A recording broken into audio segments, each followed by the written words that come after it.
Hello दोस्तों, how are you? I hope you are doing well. Welcome to Sashakt education. तो दोस्तों, आज हम पढ़ेंगे 8th क्लास की एनसीईआरटी ज्योग्राफी की, और चैप्टर नंबर 6 ये है लास्ट चैप्टर 8th क्लास की एनसीईआरटी का। और दोस्तों, इसके बारे में आपको एक और बात बताऊँ, मैं एक बार ये वीडियो बना चुकी थी, उसके बाद वीडियो में बिल्कुल आवाज़ नहीं थी, मैं फिर से दोबारा रिकॉर्ड कर रही हूँ। तो प्लीज़ चलिए शुरू करते हैं ये चैप्टर। तो चलिए स्टार्ट करते हैं। क्या आप जानते हो आज का चैप्टर का नेम है मानव संसाधन। मानव संसाधन मीन्स हम इंसान जो हैं, ये हम लोग भी एक पूंजी हैं देश के लिए, परिवार के लिए, ठीक है, समाज के लिए हम भी एक पूंजी हैं। हाँ, पूंजी तब है जब हमारे पास कोई स्किल है, हमारे पास धन है, ठीक है, हमारे पास कोई हुनर है, तो हम मानव पूंजी में हैं। वैसे भी मानव पूंजी हैं, किसी न किसी तरीके से हर इंसान कंट्रीब्यूट करता है, ठीक है। तो चलिए शुरू करते हैं। और आपको बता दें, ये जो छोटे छोटे पॉइंट इसमें एनसीईआरटी में दिए होते हैं, ये वाले, ये भी एग्ज़ाम्स में क्वेश्चन में पूछे जाते हैं अलग लैंग्वेज में, लेकिन यहाँ से भी क्वेश्चन पुटअप किए जाते हैं, ठीक है। चलिए शुरू करते हैं। क्या आप जानते हैं भारत सरकार के अधीन एक मानव संसाधन मंत्रालय है। 1985 में इस मंत्रालय का निर्माण लोगों के कौशल को बढ़ाने के लिए किया गया था। इससे यह प्रदर्शित होता है कि लोग देश के लिए कितने महत्वपूर्ण संसाधन हैं, ठीक है। क्या? तो ये मानव को स्किल प्रोवाइड करवाने के लिए, कौशल देने के लिए, उनके अंदर हुनर पैदा हो, उसके लिए ये मिनिस्ट्री बनाई गई थी, ठीक है। तो चलिए चैप्टर की शुरुआत करते हैं। थोड़ा इसको और जूम करते हैं, ठीक है। चलिए, लोग ही एक राष्ट्र के सबसे बड़े संसाधन होते हैं। प्रकृति की देन केवल उस समय महत्वपूर्ण होती है जब वह लोगों के लिए उपयोगी होती है। लोग अपनी आवश्यकताओं और योग्यताओं से उसे संसाधन में परिवर्तित कर देते हैं। इस प्रकार मानव संसाधन ही अंतिम संसाधन है। स्वास्थ्य, शिक्षित और अभिप्रेरित लोग अपनी आवश्यकताओं के अनुरूप संसाधनों का विकास करते हैं। दोस्तों, क्यों हम ये मानते हैं कि जो एज होती है, सीखने की एज होती है, जो युवाओं का युवा जब आप होते हो तब आप ज़्यादा से ज़्यादा चीज़ें सीख सकती हो, क्योंकि उस समय आपके पास बहुत सारी एनर्जी होती है। आप अगर उस टाइम पे आपको सही गाइडेंस मिल जाए, किसी भी इंसान को या किसी भी 20-22 साल के स्टूडेंट्स को, तो वो कुछ भी कर सकता है, ठीक है। जिससे स्वास्थ्य, शिक्षित और अभिप्रेरित, अगर कोई इंसान स्वस्थ है, शिक्षित है और अभिप्रेरित है अपने लक्ष्यों के प्रति, तो वो अपने सही टाइम पे 25 तक होते होते वो बहुत सारी चीज़ें अर्न कर सकता है लाइफ में, ठीक है। तो चलिए आगे बढ़ते हैं। अन्य संसाधनों की भांति मानव संसाधन विश्व में समान रूप से वितरित नहीं हैं। अपने शैक्षिक स्तर, आयु और लिंग में वे एक दूसरे से भिन्न हैं। उनकी संख्या और लक्षण भी बदलते रहते हैं।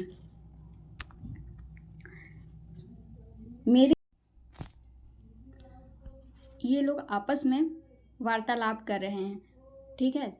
ये शायद इनकी माँ है और ये सारे बच्चे हैं, ठीक है। तो ये आपस में देखिए क्या क्या वार्तालाप कर रहे हैं। मेरे गांव में 1000 लोग हैं, ठीक है। मेरे विद्यालय में 500 बच्चे हैं। आपके विचार से विश्व में कितने लोग हैं? मेरी कक्षा में 30 बच्चे हैं, ठीक है। तो आपके विचार तब वैसे डेवलप होंगे आप जिस एनवायरनमेंट से होंगे। अगर आप एक बिजनेस एनवायरनमेंट से, आपके परिवार में बिजनेस लोग कर रहे हैं, तो आपका माइंडसेट बिजनेस वाले डेवलप होंगे। अगर किसी के घर में गवर्नमेंट जॉब वाले हैं तो उनका माइंडसेट गवर्नमेंट जॉब की ओर आकर्षित होगा और उसी की तरफ वो अभिप्रेरित रहेंगे, ठीक है। अगर आपका बैकग्राउंड है एग्रीकल्चर का, तो आप एग्रीकल्चर के बारे में बहुत कुछ जानते होंगे जो ये बिजनेस वाला नहीं जानता होगा, ठीक है। और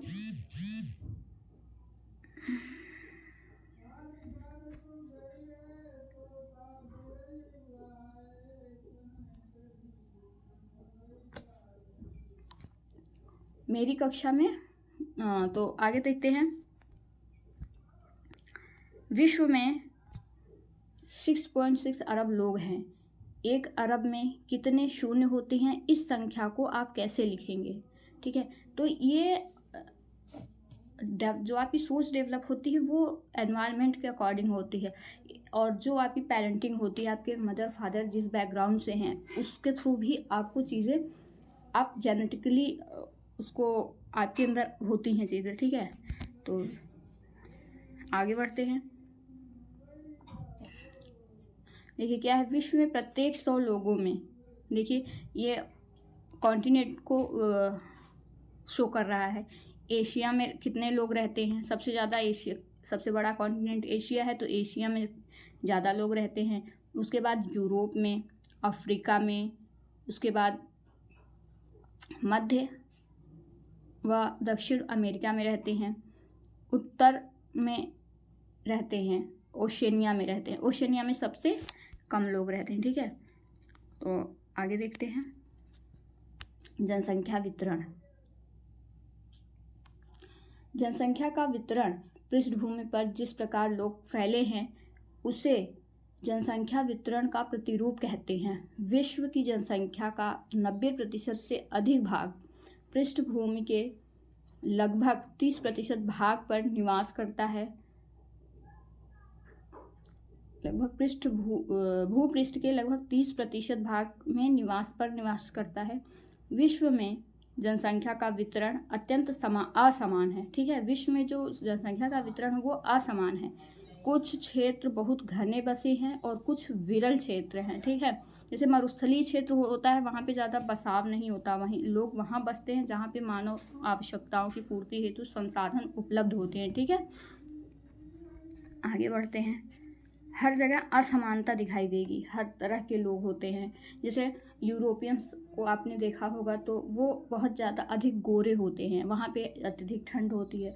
जो आप अफ्रीकी लोग देखोगे तो जो बहुत ज़्यादा काले होते हैं, और जो एशियन लोग हैं वो मिक्स्ड होते हैं।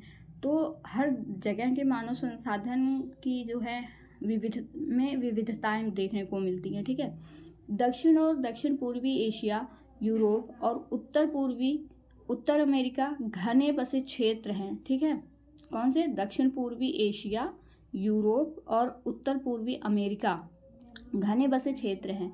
उच्च अक्षांशीय क्षेत्रों, उष्णकटिबंधीय मरुस्थलों, उच्च पर्वतों और विषुवतीय वनों के क्षेत्रों में बहुत कम लोग रहते हैं। ठीक है, कहाँ कहाँ कम लोग रहते हैं? देखो, उच्च पर्वतों, विषुवतीय वनों के क्षेत्रों में बहुत कम लोग रहते हैं।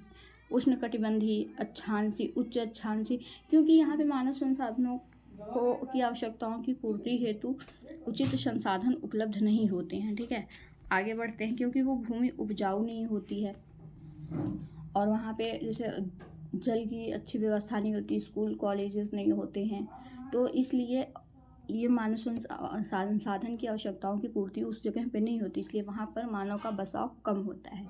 विषुवत वृत्त के दक्षिण की अपेक्षा विषुवत वृत्त के उत्तर में बहुत अधिक लोग रहते हैं। विश्व की कुल जनसंख्या के लगभग 3/4 लोग 2 महाद्वीपों एशिया और अफ्रीका में रहते हैं। विश्व के 60% लोग केवल 10 देशों में रहते हैं। विश्व के 60% लोग केवल 10 देशों में रहते हैं।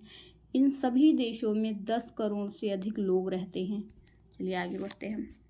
ये देखिए डेटा दिया हुआ है। जापान, रूस, Nigeria, Bangladesh, Pakistan, Brazil, Indonesia, USA, Bharat और चीन। सबसे ज़्यादा जनसंख्या किसकी है? हमारे भारत की। उसके बाद चाइना की। पहले चाइना की थी, अब जो है 2024 में भारत की जनसंख्या सबसे अधिक हो गई है। चलिए ये क्रियाकलाप देखते हैं।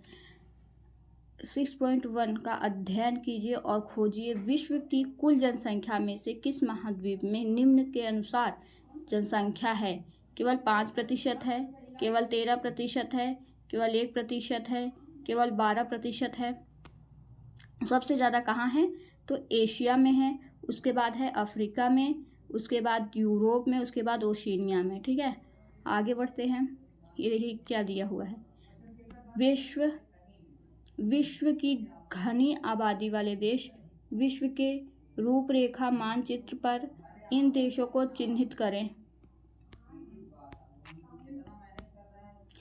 क्या आप जानते हैं भारत की जनसंख्या का औसत घनत्व 382 व्यक्ति प्रति वर्ग किलोमीटर है। ठीक है, भारत की जनसंख्या का औसत घनत्व 382 व्यक्ति प्रति वर्ग किलोमीटर है। जनसंख्या का घनत्व पृष्ठ के एक इकाई क्षेत्र में रहने वाले लोगों की संख्या को जनसंख्या का, देखिए जैसे 1 किलोमीटर में 1 किलोमीटर में कितने लोग बसे रहते हैं, उसी को कितने लोग रहते हैं, कितना बसाव है वहाँ पे, उसी को जनघनत्व बोला जाता है। पृथ्वी पृष्ठ के 1 इकाई क्षेत्र में रहने वाले लोगों की संख्या को जनसंख्या का घनत्व कहते हैं। ठीक है, सामान्य रूप से यह प्रति वर्ग किलोमीटर में व्यक्त किया जाता है। संपूर्ण विश्व का औसत जनसंख्या घनत्व 51 व्यक्ति, ये विश्व का दिया है, संपूर्ण विश्व का, ठीक है, का औसत जन घनत्व 51 व्यक्ति प्रति वर्ग किलोमीटर है। सबसे अधिक जनसंख्या घनत्व दक्षिण मध्य एशिया में है। इसके पश्चात क्रमशः पूर्वी एशिया एवं दक्षिण पूर्वी एशिया में है। चलिए आगे बढ़ते हैं। आइए देखते हैं ये अपने आपस में क्या वार्तालाप कर रहे हैं, क्योंकि इधर देखते हैं, पहले ये वाला देखते हैं।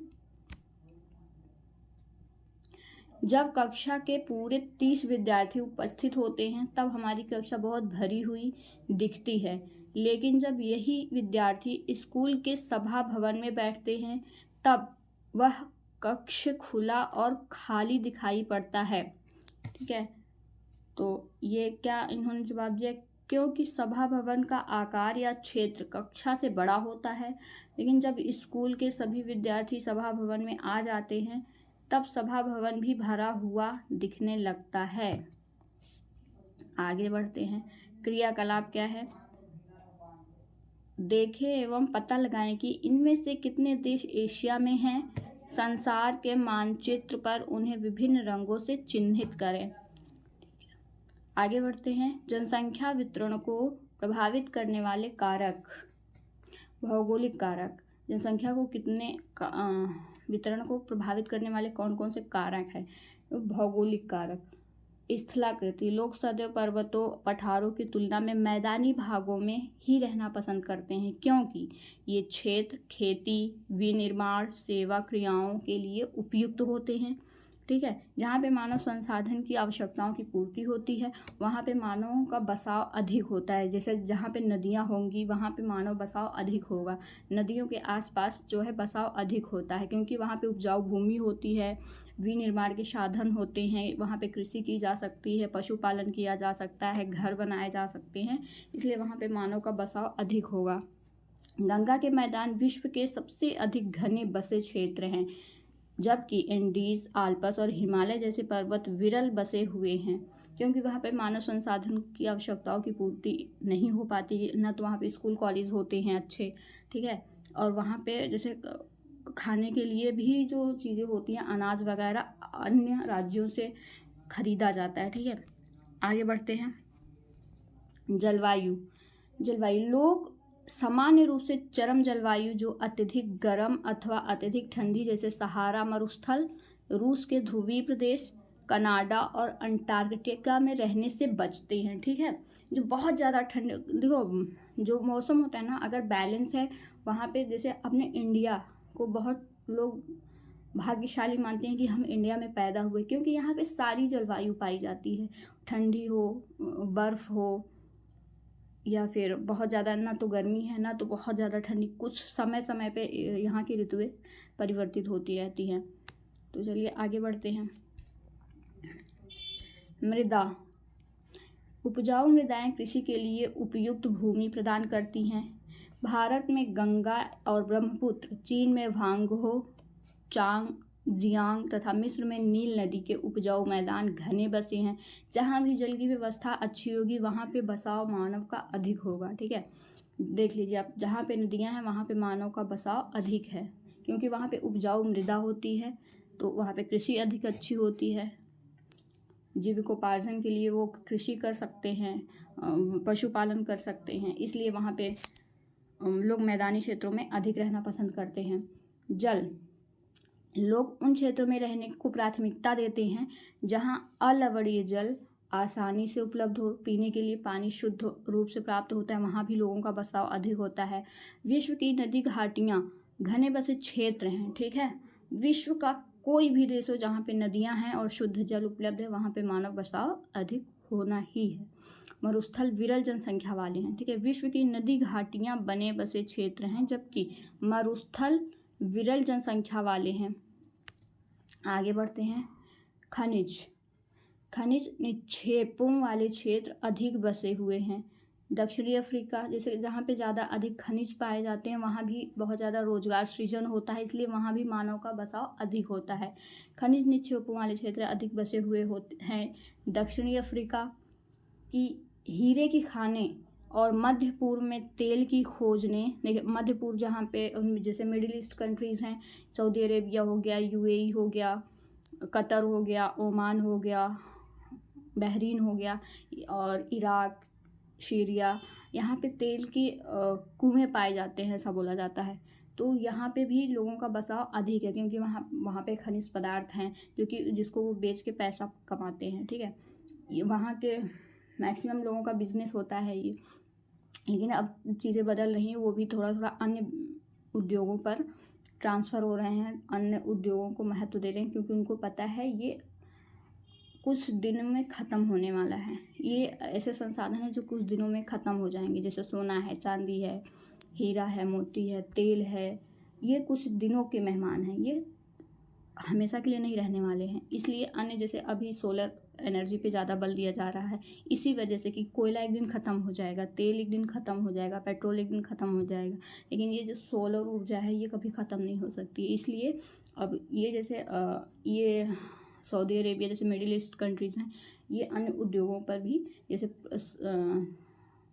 सूचना प्रौद्योगिकी पर ध्यान दे रहे हैं, कृषि पर ध्यान दे रहे हैं, तो अन्य देशों से अपने संबंध भी प्रगाढ़ कर रहे हैं जिससे टेक्नोलॉजी ट्रांसफ़र हो सके, हर क्षेत्र में उद्योगों को थोड़ा थोड़ा बढ़ावा दिया जा सके, ठीक है।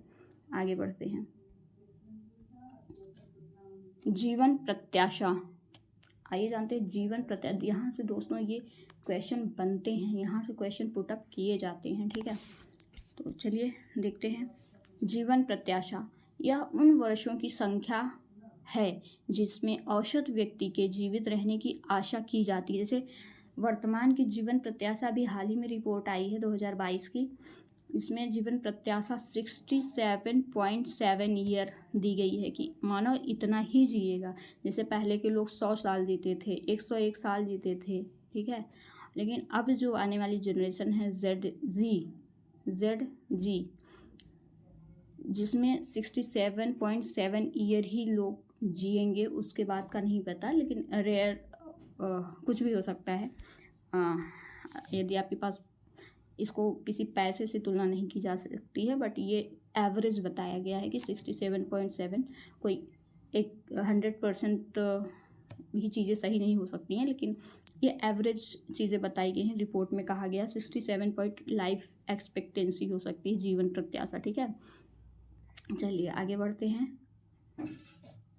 सामाजिक, सांस्कृतिक और आर्थिक कारक, लेकिन लगता है आने वाले समय में लोगों की जीवन प्रत्याशा 40 से 45 ही रह जाएगी। जिस तरह से हमारे देश की कल्चर बहुत तेज़ी से चेंज हो रहा है, देश का ही नहीं विश्व का, खान पान, ग्लोबल वार्मिंग, इसको देखते हुए ये कहना कुछ गलत नहीं होगा कि लाइफ एक्सपेक्टेंसी घटती जा रही है बहुत तेज़ी से। चलिए आगे बढ़ते हैं। अब देखते हैं सामाजिक कारक। हमने देखा अभी तक जनसंख्या वितरण को प्रभावित करने वाले भौगोलिक कारक, अब हम देखेंगे सांस्कृतिक कारक, ठीक है। सामाजिक, सांस्कृतिक और आर्थिक कारक, ठीक। आर्थिक कारक क्या हो सकते हैं? लोग पढ़ने के लिए, नौकरी करने के लिए अन्य देशों में जाते हैं और वहीं पे बस भी जाते हैं, कभी कभी वापस भी आते हैं, ठीक। तो क्या है आर्थिक कारक? औद्योगिक क्षेत्र रोजगार के अवसर प्रदान करते हैं, लोग बड़ी संख्या में इन क्षेत्रों की ओर आकर्षित होते हैं। जापान में ओसाका और भारत में मुंबई 2 घने बसे क्षेत्र हैं। जापान में ओसाका और भारत में मुंबई 2 घने बसे क्षेत्र हैं, ठीक है, जहाँ पे लोग पैसा कमाने के लिए जाते हैं। एक स्टेट, जैसे भारत में एक स्टेट से दूसरे, जैसे यूपी बिहार के लोग दक्षिण भारत में जाते हैं पैसे कमाने के लिए, तो आर्थिक कारक हो गया कि वो प्रवास कर जाते हैं एक स्टेट से दूसरे स्टेट में, ठीक है। सांस्कृतिक कारक, धर्म और सांस्कृतिक महत्ता वाले स्थान लोगों को आकर्षित करते हैं। वाराणसी, यरूशलेम, वेटिकन सिटी इसके कुछ उदाहरण हैं। जैसे हमारे भारत में मथुरा में बहुत सारे विदेशी आते हैं, वृंदावन में जो आके यहीं पे रुक बस जाते हैं। बहुत सारे विदेशी आके इंडिया की जो है आध्यात्मिकता की ओर आकर्षित हो रहे हैं। बहुत लोग टूरिस्ट अभी आ रहे हैं, ठीक है। तो ये सांस्कृतिक कारक भी होते हैं। लोग पीस की खोज में आ रहे हैं इस समय भारत में। पर्यटन को अत्यधिक तेज़ी से बढ़ावा दिया जा रहा है और भारत की पहचान एक आध्यात्मिक देश के तौर पर हो रही है। तो ये सांस्कृतिक कारक भी होते हैं। लोग एक देश से दूसरे देश में प्रवास कर जाते हैं। सामाजिक कारक, अच्छे आवास, शिक्षा और स्वास्थ्य सुविधाओं के क्षेत्र अत्यधिक घने बसे हैं। उदाहरण के लिए पुणे, ठीक है। जो औद्योगिक क्षेत्र होते हैं वहाँ पे भी मानवों का बसाव अधिक होता है। जनसंख्या परिवर्तन, जनसंख्या परिवर्तन से तात्पर्य एक निश्चित अवधि के दौरान लोगों की संख्या में परिवर्तन, संख्या में परिवर्तन है। विश्व की जनसंख्या स्थिर नहीं रही है, यह कई गुना बढ़ गई है, जैसा चित्र 6.3 में दिखाया गया है। क्यों ये बढ़ी है, ये दिखाया। ऐसा वास्तव में जन्म और मृत्यु की संख्या में परिवर्तन के कारण हुआ है। मानव इतिहास की लंबी अवधि में सन 1800 तक विश्व की जनसंख्या धीरे धीरे बढ़ी है। बड़ी संख्या में बच्चे जन्म लेते थे, लेकिन शीघ्र ही उनकी मृत्यु भी हो जाती थी। ऐसा इसलिए था क्योंकि वहाँ उचित स्वास्थ्य सुविधाएं नहीं थीं, सभी लोगों के लिए पर्याप्त भोजन उपलब्ध नहीं था। किसान सभी लोगों की भोजन की आवश्यकताओं को पूरा करने के लिए अपर्याप्त उत्पादन करने में सक्षम नहीं थे। इसके परिणाम स्वरूप जनसंख्या में वृद्धि बहुत कम थी। सन 1804 में विश्व की जनसंख्या 1 अरब हो गई थी। 150 वर्षों बाद 1959 में विश्व की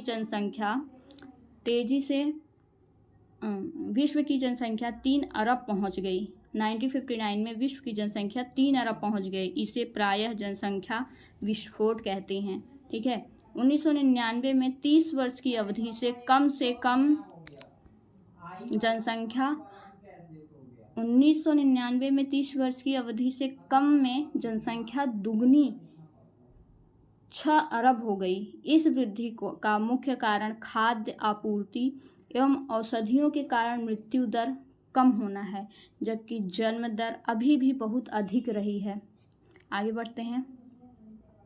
जन्मों को साधारणतः जन्म दर में आंका जाता है।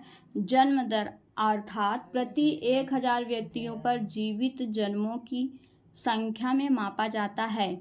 मृत्यु दर को प्रति 1000 व्यक्तियों पर मृतकों की संख्या में मापा जाता है। किसी क्षेत्र विशेष में लोगों के आने जाने को प्रवास कहते हैं। देखो, किसी क्षेत्र विशेष में लोगों के आने जाने को प्रवास कहते हैं, ठीक है। एक जगह से एक राज्य से दूसरे राज्य या एक देश से दूसरे देश में आने जाने पर उसे प्रवास कहते हैं। जन्म और मृत्यु जनसंख्या परिवर्तन के प्राकृतिक कारण हैं, ठीक है। जनसंख्या परिवर्तन के प्राकृतिक कारण हैं, ठीक है।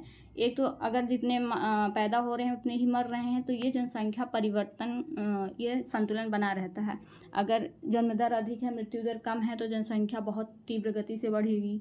और मृत्यु दर अगर ज़्यादा है और जन्म दर कम है, बहुत तेज़ी से जनसंख्या घटेगी, ठीक है। एक देश के जन्म दर और मृत्यु दर के बीच के अंतर को प्राकृतिक वृद्धि दर कहते हैं। एक देश के जन्म दर और मृत्यु दर के बीच के अंतर को प्राकृतिक वृद्धि दर कहते हैं। विश्व में जनसंख्या के बढ़ने का मुख्य कारण प्राकृतिक वृद्धि दर का तीव्रता से बढ़ना है। प्रवास एक अन्य कारण है जिससे जनसंख्या के आकार में परिवर्तन होता है। लोग एक देश में अथवा देशों के बीच एक स्थान से दूसरे स्थान पर जा सकते हैं। उत्प्रवासी वे लोग होते हैं जो देश को छोड़ते हैं। अप्रवासी वे लोग होते हैं जो देश में आते हैं, ठीक है। ये हिंदी वर्ड है। आप इसको अच्छे, इसमें बहुत कन्फ्यूज़न होती है। जैसे उत्प्रवासी, ऐसे आप देख लो, वे लोग जो देश को छोड़ते हैं, जैसे प्रियंका चोपड़ा यहाँ से शादी करके फॉरेन गई तो वो उत्प्रवासी हो गई, और जैसे सोनिया गांधी जो इटली से भारत में आई तो वो अप्रवासी हो गई। वे लोग जो देश में आते हैं, समझ गए। आगे बढ़ते हैं। संयुक्त राज्य अमेरिका और ऑस्ट्रेलिया जैसे देशों में भीतरी प्रवास अथवा अप्रवास द्वारा संख्या बढ़ी है। सूडान देश एक ऐसा उदाहरण है जिसमें लोगों के बाहर चले जाने, अथवा सूडान कहाँ का है, ये अफ्रीकन कंट्री है, अथवा उत्प्रवास के कारण जनसंख्या में कमी का अनुभव किया गया है। अंतर्राष्ट्रीय प्रवास की सामान्य प्रवृत्ति यह है कि लोग अच्छे आर्थिक अवसरों की खोज में कम विकसित राष्ट्रों से अधिक विकसित राष्ट्रों में चले जाते हैं। देशों के अंदर बड़ी संख्या में लोग रोजगार, शिक्षा, स्वास्थ्य सुविधाओं की खोज में ग्रामीण क्षेत्रों में नगरीय क्षेत्रों की ओर चले जाते हैं। ठीक है, आगे बढ़ते हैं। आगे ऊपर देखते हैं डेटा, कुछ डेटा दिया है, इसको देखते हैं। ये क्या है, देखिए चित्र के थ्रू समझाया गया है। जनसंख्या वृद्धि, जन्म दर और मृत्यु दर। जैसे जन्म दर अधिक है तो मृत्यु दर कम है, तो जनसंख्या वृद्धि हो जाएगी। मृत्यु दर से जन्म दर का अधिक होना जनसंख्या वृद्धि होती है। जनसंख्या स्थिर, जन्म दर और मृत्यु दर अगर बराबर है तो जनसंख्या स्थिर हो जाएगी। जन्म दर और मृत्यु दर का समान होना जनसंख्या एक जैसी रहती है। ठीक है, आगे देखते हैं। जनसंख्या में कमी, जन्म दर कम है और मृत्यु दर अधिक है तो जनसंख्या में कमी आएगी। जन्म दर से मृत्यु दर का अधिक होना जनसंख्या कम होना हो जाएगी इससे। ठीक है, जनसंख्या का ये संतुलन का ये चित्र दिया गया है। ठीक है, आगे बढ़ते हैं। इसमें क्या है, शब्दावली। देखिए इसमें शब्दावली दिया गया है, यहाँ से क्वेश्चन उठा सकते हैं और अच्छे से घुमा सकते हैं आपको। ठीक है, तो इसके अंतर को आप अच्छे से समझ लीजिए। अप्रवास किसे कहते हैं, एमिग्रेंट और इमिग्रेंट इंग्लिश में बोलते हैं, एमिग्रेंट और इमिग्रेंट। ठीक है, अप्रवास कौन होते हैं, अप्रवासी कौन होते हैं, जो व्यक्ति एक देश से में जाता है, जब यहाँ से जाते हैं तो वो अप्रवास हो गया, जब आते हैं तो वो उत्प्रवास हो गया। ठीक है,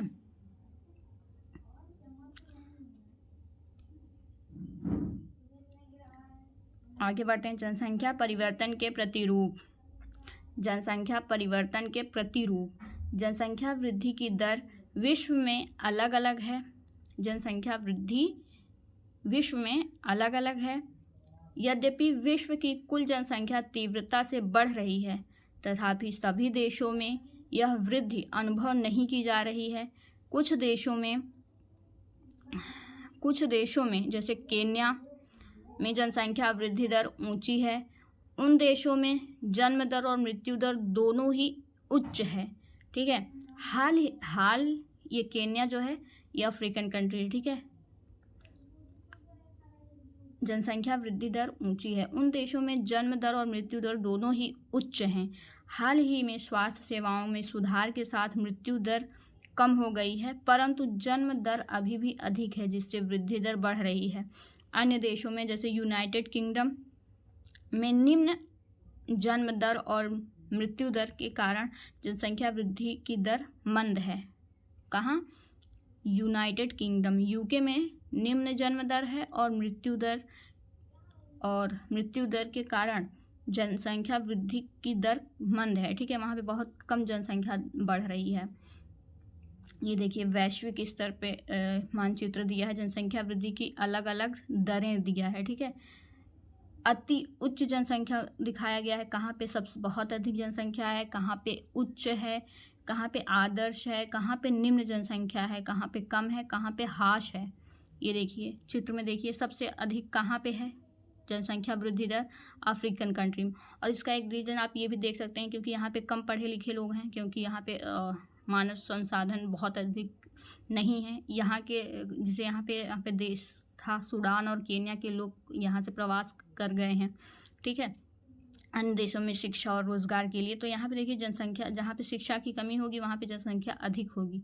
तो यहाँ पे अफ्रीकन कंट्री और UAE, सऊदी अरेबिया, इन देशों में महिलाओं को बहुत ज़्यादा अधिकार नहीं मिले हैं, तो वहाँ पे महिलाओं की शिक्षा भी कम है, इसलिए देखिए यहाँ पे भी जनसंख्या बहुत ज़्यादा वृद्धि हो रही है। ठीक है, तो उच्च कहाँ पे है, अति उच्च, उसके बाद उच्च। देखिए ये जो दक्षिणी अमेरिका ये भी काफ़ी पीछे है, अफ्रीका के अन्य देश भी बहुत पीछे हैं। ठीक है, मैक्सिमम अफ्रीकी कंट्री और ये दक्षिणी अमेरिका, एशिया इसमें आते हैं। ठीक है, अफ़गानिस्तान, पाकिस्तान में उच्च वृद्धि दर है। ह्रास कहाँ पे है, ह्रास देखिए यूरोपियन कंट्रीज़ में है, यहाँ पे ह्रास है क्योंकि ये बहुत ज़्यादा ठंडे प्रदेश हैं, इसके कई रीज़न हैं। ठीक है, आगे बढ़ते हैं। जनसंख्या संगठन,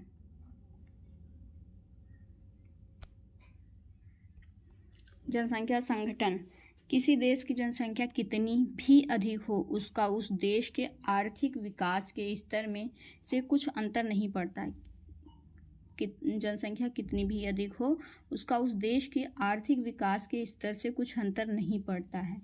उदाहरण के लिए बांग्लादेश और जापान अति घने बसे देश हैं, लेकिन जापान बांग्लादेश से आर्थिक रूप से अधिक विकसित देश है। ठीक है, क्योंकि जापान के लोग बहुत ही, उनके पास हुनर है और वो अपने हुनर पे काम करते हैं। ठीक है, आगे बढ़ते हैं।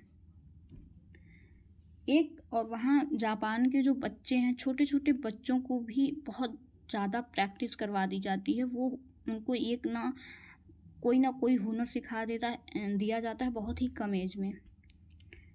चलिए देखते हैं। एक संसाधन के रूप में लोगों की भूमिका को समझने के लिए हमें उनके गुणों के बारे में जानने की आवश्यकता। देखिए, एक संसाधन के रूप में, हम एक संसाधन हैं। ठीक है, संसाधन के रूप में लोगों की भूमिका को समझने के लिए हमें उनके गुणों के बारे में जानने की आवश्यकता होती है। लोग अपनी आयु, लिंग, साक्षरता स्तर, स्वास्थ्य दशाओं, व्यवसाय और आय के स्तर पर एक दूसरे से भिन्न होते हैं। ठीक है, हर इंसान के पास अलग अलग टैलेंट छिपा है, पड़ा है, लेकिन उन्हें खुद भी नहीं पता होता है। कई बार गाइडेंस की कमी होती है, उनको खुद ही अवेयर नहीं होता है लाइफ में क्या करना है क्या नहीं। ये हमारी, जो उनसे बड़े होते हैं, उनकी जिम्मेदारी होती है कि उनको उस तरफ मोड़ें, उनको एक स्किल सिखाएं जो कि प्रैक्टिस के थ्रू आ जाती है। देखिए, बहुत सारे जैसे इंजीनियरिंग कॉलेजेस हैं, मैनेजमेंट कॉलेजेस हैं, और बिजनेस जो BCA वगैरह करते हैं, BCom करते हैं। ठीक है, और जो भी डिग्री लेते हैं, और जैसे डॉक्टर हो गया फॉर एग्जांपल, अगर एक डॉक्टर है, ठीक है, एक MBBS डॉक्टर है, ठीक है, और एक जो कंपाउंडर होता है, जैसे कंपाउंडर बोलते हैं, या फिर नर्स को आप ले लो, तो इनके साथ वो काम करते करते डॉक्टर्स के साथ बहुत ही प्रैक्टिस के थ्रू वो भी बहुत चीज़ें करने लगते हैं, जो कि वो ये डिग्री से हासिल करते हैं और ये प्रैक्टिकली सीख जाते हैं। ठीक है, तो इस तरह भी हम लोगों को एजुकेट कर सकते हैं ताकि उनके पास कोई हुनर हो और वो उस हुनर के थ्रू आर्थिक और शैक्षिक रूप से मजबूत हो सकें। तभी किसी भी देश का आर्थिक विकास होगा, उसकी GDP में वृद्धि होगी। ठीक है, और देश अन्य चीज़ों के ऊपर अन्य चीज़ों पे ध्यान दे पाएगा, वहाँ और चीज़ों के विकास पर ध्यान केंद्रित कर पाएगा। जैसे अंतरिक्ष के क्षेत्र में बहुत कुछ है करने को। ठीक है, तो जब किसी भी मनुष्य को शिक्षा, स्वास्थ्य और आर्थिक रूप से मजबूत होगा, तभी वो अन्य चीज़ों पर ध्यान देगा, अन्य रुचियों पर ध्यान देगा, कोई अन्य हुनर सीखेगा। अगर वो इसी में बिजी रहेगा तो अन्य पे उसका ध्यान ही नहीं जाएगा। ठीक है, एक संसाधन के रूप में लोगों की भूमिका को समझने के लिए हमें उनके गुणों के बारे में, हमने इसको पढ़ लिया ना, लोग अपनी आयु, लिंग, साक्षरता स्तर, दशाओं, व्यवसाय और आय के स्तर पर एक दूसरे से भिन्न होते हैं, बिल्कुल होते हैं। जैसे कि अमेरिकन और इंडियन की जो सोचने का दृष्टिकोण है और जो हुनर है वो अलग होगा, क्योंकि उनको अलग अलग एनवायरनमेंट मिला है। ठीक है, तुलना करने पे आपको समझ में आएगा लोगों की इन विशेषताओं। जैसे अपने इंडिया की ही बात ले लो, फॉर एग्जांपल नॉर्थ इंडिया और साउथ इंडिया के लोगों में के दृष्टिकोण में बहुत अंतर होगा। नॉर्थ इंडियंस जो होते हैं वो गवर्नमेंट जॉब के लिए अधिक आकर्षित होते हैं, लेकिन जो साउथ इंडियंस होते हैं वो बिजनेस की तरफ बहुत आकर्षित होते हैं, क्योंकि उनका माइंडसेट वैसे ही डेवलप हो चुका है। ठीक है, तो लोगों की इन विशेषताओं के बारे में जानना आवश्यक है। जनसंख्या संगठन जनसंख्या की संरचना को दर्शाता है। ठीक है, आइए देखते हैं ये आपस में क्या वार्तालाप कर रहे हैं।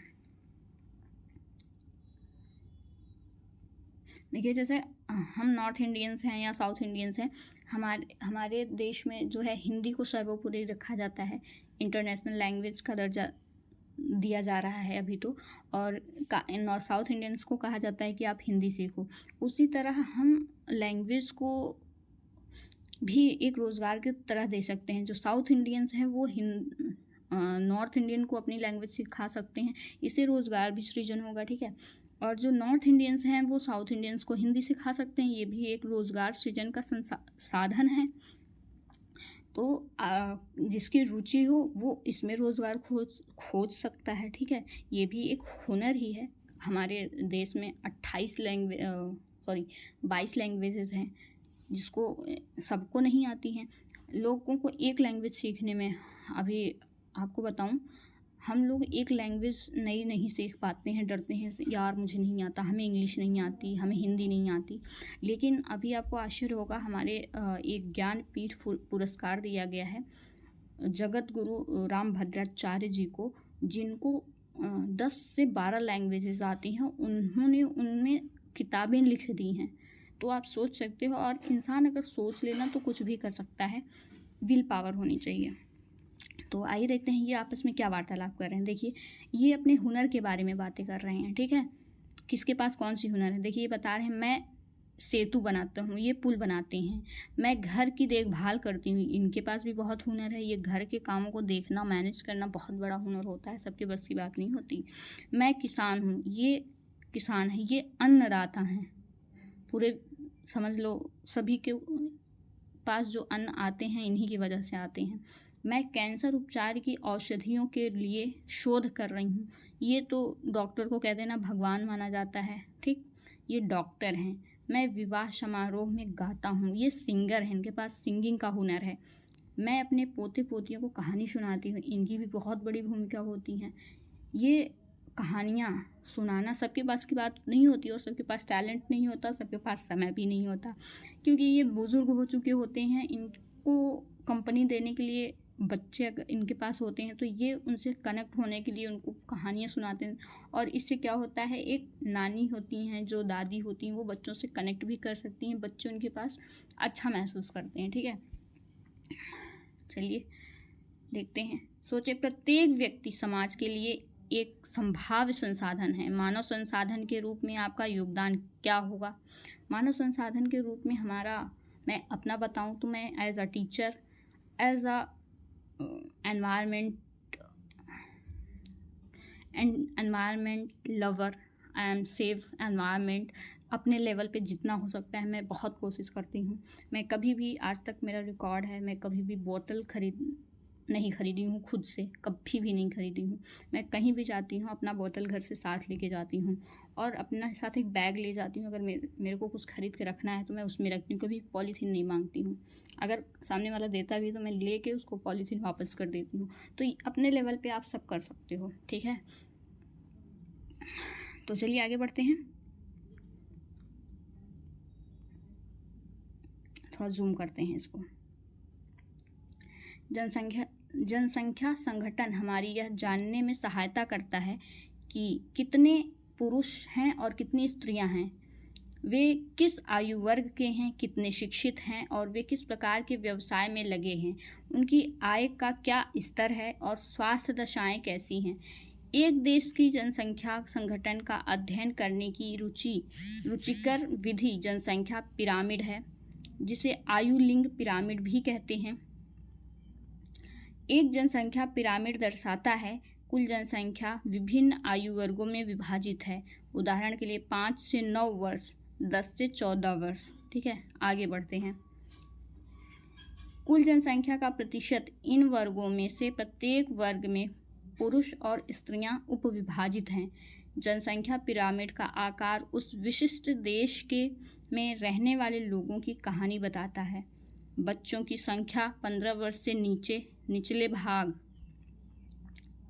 ठीक है, देखिए ये आपस में क्या वार्तालाप कर रहे हैं। ये त्रिभुजाकार प्रतीत होने वाला आरेख क्या है? इन्होंने जवाब दिया, यह जनसंख्या पिरामिड है। ठीक है, आइए देखते हैं ये कहाँ का जनसंख्या पिरामिड है। तो ये स्त्री पुरुष का जनसंख्या पिरामिड है। ये है पुरुष का और ये है स्त्री का। ठीक है, तब इन्होंने जवाब दिया, वह क्या है?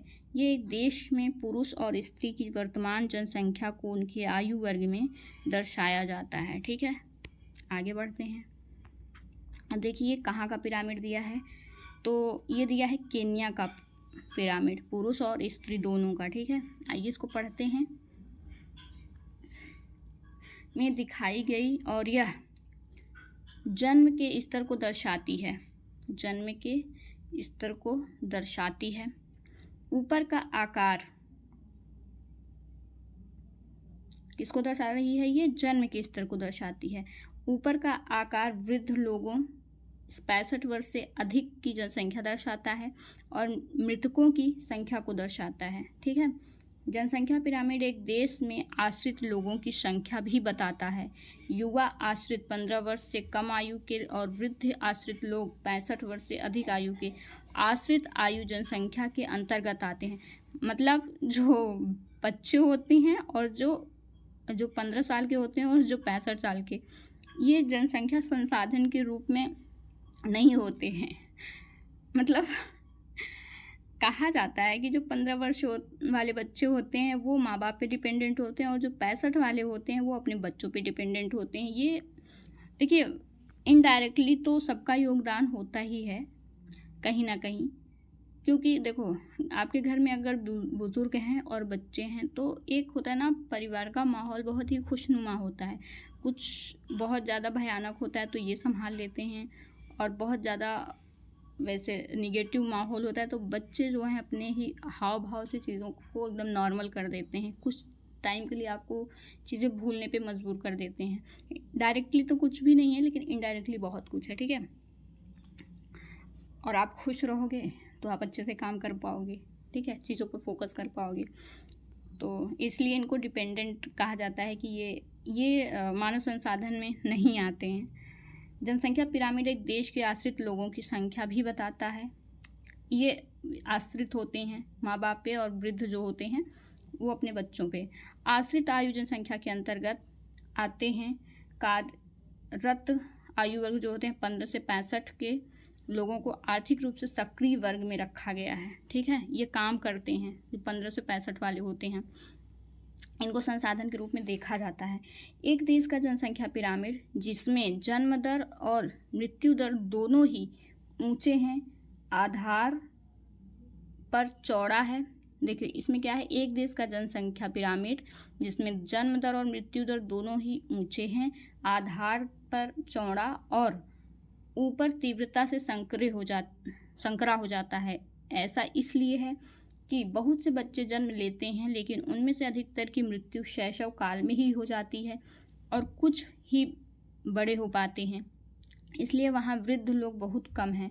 इस स्थिति को केन्या के पिरामिड द्वारा दर्शाया गया है।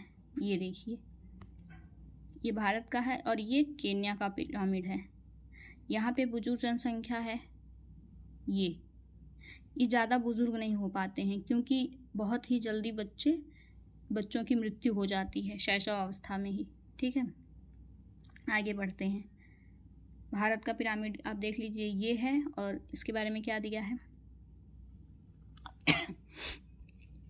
जिन देशों में मृत्यु दर विशेष रूप से बहुत छोटे बच्चों में कम हो रही है, युवा आयु वर्ग का पिरामिड चौड़ा है क्योंकि शिशु प्रौढ़ावस्था तक जीवित रहते हैं। यह भारत के पिरामिड में दृष्टिगोचर होता है।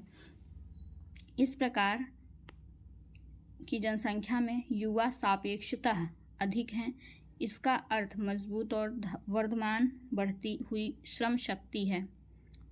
ठीक है, आगे देखते हैं क्या दिया हुआ है। श्रम शक्ति है। कम जन्म दर वाले जापान जैसे देशों में आधार पर पिरामिड संकरा है। घटी मृत्यु दर के कारण अधिक लोग वृद्ध आयु तक पहुंच जाते हैं। कुशल, उत्साही, आशावादी, सकारात्मक दृष्टि जैसे युवा जन किसी राष्ट्र के भविष्य होते हैं। हम भारतवासी भाग्यशाली हैं कि हमारे पास ऐसा संसाधन है। उन्हें योग्य और उत्पादक बनाने के लिए, कुशल बनाने और अवसर प्रदान करने के लिए अवश्य ही शिक्षित किया जाना चाहिए। जैसे इसीलिए चाइना क्या कहता है कि मेरे पास जो जनसंख्या है और भारत के पास जो जनसंख्या है, अभी हमारे भारत 2024 में भारत की जनसंख्या विश्व में सबसे अधिक हो गई है। तो चाइना क्या बोलता है कि भले ही भारत की जनसंख्या अधिक हो गई है, लेकिन मेरे पास जो जनसंख्या है वो स्किल्ड जनसंख्या है और भारत के पास अनस्किल्ड है। तो कंपेयर किया जाए तो हम अभी भी भारत से आगे हैं। ठीक है, तो ये बात सही है कि अगर आपके पास जो संसाधन है, अगर आप उसको उत्पादक बनाने के लिए, कुशल बनाने और अवसर प्रदान करने के लिए आवश्यक ही शिक्षित किया जाना चाहिए।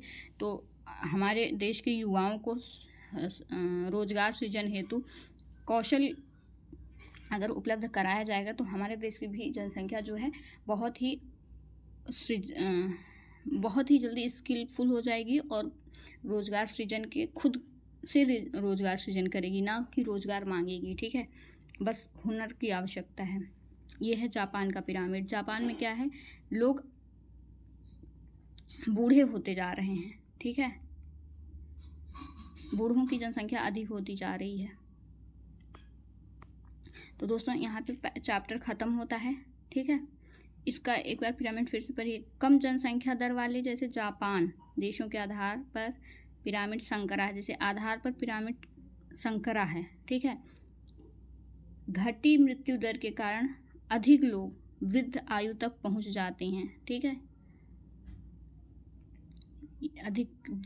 जापानी लोग अधिक ज़्यादा दिन तक जीवित रहते हैं। ठीक, तो आइए देखते हैं हम लोगों ने आज क्या क्या पढ़ा।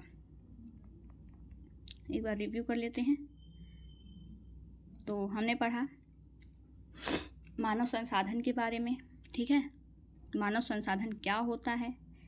ठीक, मानव को संसाधन को हुनर देने के लिए एक मंत्रालय बनाया गया। ठीक है, इस मंत्रालय का नाम है मानव संसाधन मंत्रालय। तो इसमें हमने देखा मानव को कैसे संसाधन समझा जाता है, मानव की सोच कैसे डेवलप होती है। ठीक, जनसंख्या वितरण कहाँ अधिक है, सबसे अधिक है, कहाँ ज़्यादा है, कैसे मानव कहाँ पे बसता है, जनसंख्या वितरण असमान क्यों है। ठीक है, और ये है जो है जनसंख्या वितरण कहाँ पे कितनी है और ये डाटा दिया है। और जनसंख्या का घनत्व कहाँ अधिक है, कितना है। ठीक है, जनसंख्या वितरण को प्रभावित करने वाले कारक कौन कौन से हैं। भौगोलिक कारक है जिसमें से स्थलाकृति, जलवायु, मृदा। भौगोलिक कारक में स्थलाकृति, जलवायु, मृदा, जल हैं। और सामाजिक सांस्कृतिक कारक, सामाजिक सांस्कृतिक आर्थिक कारक में आर्थिक कारक, सांस्कृतिक और सामाजिक कारक है। जनसंख्या परिवर्तन क्या है, जीवन प्रत्याशा क्या होती है, हमने आपको बताया। फिर उसके बाद है जन्म दर क्या होती है, मृत्यु दर क्या होता है, प्रवास क्या होता है, प्राकृतिक वृद्धि दर क्या होती है, ये आपने पढ़ा। उसके बाद हमने पढ़ा जनसंख्या वृद्धि क्या होती है, जनसंख्या स्थिर कैसे होती है, जनसंख्या कम कैसे होती है।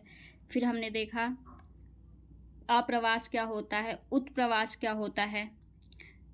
जब व्यक्ति नए देश में जाता है तो अप्रवास होता है, जब व्यक्ति एक देश को छोड़ता है तो उसे उत्प्रवास कहते हैं। ठीक है, तो हमने इसमें अंतर समझा। उत्प्रवास क्या होता है, जो देश को छोड़ते हैं। अप्रवासी वे लोग होते हैं जो देश में आते हैं। ठीक है, आगे चलते हैं। हमने पढ़ा जनसंख्या परिवर्तन के प्रतिरूप हमने देखे। उसके बाद हमने जनसंख्या में जन्म दर वृद्धि देखी, कहाँ पे कैसा है, कहाँ पे अधिक है, कहाँ पे कम है। जनसंख्या संगठन हमने देखा, यहाँ पे ये आपस में वार्तालाप कर रहे हैं, किसके पास कौन सा हुनर है ये बता रहे हैं। ठीक है, आप बताइए आप में कौन सा हुनर है, ये आपस में वार्तालाप कर रहे हैं। और ये जनसंख्या पिरामिड है, ये केन्या का है और ये है जापान का पिरामिड। और यहाँ पे है भारत का पिरामिड। आई थिंक एक जनसंख्या पिरामिड है, ये है केन्या का यह है भारत का पिरामिड और ये है लास्ट में जापान का पिरामिड। फिर ये दिया है क्वेश्चन जिसका आपको आंसर देना है। आइए देखते हैं क्वेश्चन क्या है। आप इसको अपनी कॉपी पे भी लिख सकते हो और कमेंट में भी लिख सकते हो, ताकि मैं भी थोड़ा मोटिवेट हो सकूं और थोड़ा और इनकरेज हो सकूं अच्छे से, और थोड़ा मोटिवेट हो के वीडियो बना सकूं। ठीक है, क्योंकि मेरा वीडियो बनाने का एक ही पर्पज़ है, क्योंकि बहुत सारे लोग एनसीईआरटी पढ़ाते हैं, कुछ लोग बेच रहे हैं एनसीईआरटी, मतलब पैसे लेके पढ़ा रहे हैं, लेकिन मैं पैसे नहीं लेना चाहती। मैं एनसीईआरटी एक गाइड के थ्रू गाइडेंस देना चाहती हूँ। एनसीईआरटी के थ्रू मैं गाइडेंस देना चाहती हूँ, और उनके लिए है जहाँ पे आज भी एनसीईआरटी अवेलेबल नहीं है। इंटरनेट भले है लेकिन किताबें अवेलेबल नहीं हैं, उनके लिए हैं। तो प्लीज़ सपोर्ट करिए। मैंने एक अच्छे उद्देश्य से शुरू किया है। चलिए क्वेश्चन देखते हैं। लोगों को एक संसाधन क्यों समझा जाता है? आप बताइए, क्यों मानव को एक संसाधन समझा जाता है? विश्व में जनसंख्या के असमान वितरण के कारण बताइए। विश्व की जनसंख्या अत्यंत तीव्रता से बढ़ रही है, क्यों बढ़ रही है अत्यंत तीव्रता से? जनसंख्या परिवर्तन को प्रभावित करने वाले किन्हीं 2 कारकों की भूमिका का वर्णन कीजिए। ठीक है। जनसंख्या संगठन से क्या तात्पर्य है? जनसंख्या पिरामिड क्या है? ये किसी देश की जनसंख्या को समझने में किस प्रकार मदद करते हैं? ठीक है, जनसंख्या पिरामिड। जनसंख्या वितरण शब्द से क्या तात्पर्य है? देखिए, किसी विशिष्ट क्षेत्र में समय के साथ जनसंख्या में किस प्रकार परिवर्तन होता है? किसी विशिष्ट क्षेत्र में जन्म लेने वाले लोगों की संख्या के संदर्भ में मृत्यु प्राप्त करने वाले लोगों की संख्या। किसी दिए हुए क्षेत्र में लोग किस रूप में वितरित हैं? तो आंसर होगा ग। वे 3 मुख्य कारक कौन से हैं जिनसे जनसंख्या में परिवर्तन होता है? जन्म दर, मृत्यु दर और विवाह, जन्म, मृत्यु और प्रवास, जन्म, मृत्यु और जीवन प्रत्याशा। तो ये होता है। ठीक है। 1999 में विश्व की जनसंख्या हो गई थी 6 अरब। जनसंख्या पिरामिड का है, आपको बताना है जनसंख्या पिरामिड क्या है। जनसंख्या का आयु लिंग संगठन का आरेखीय निरूपण क्या है? जब किसी क्षेत्र का जनघनत्व इतना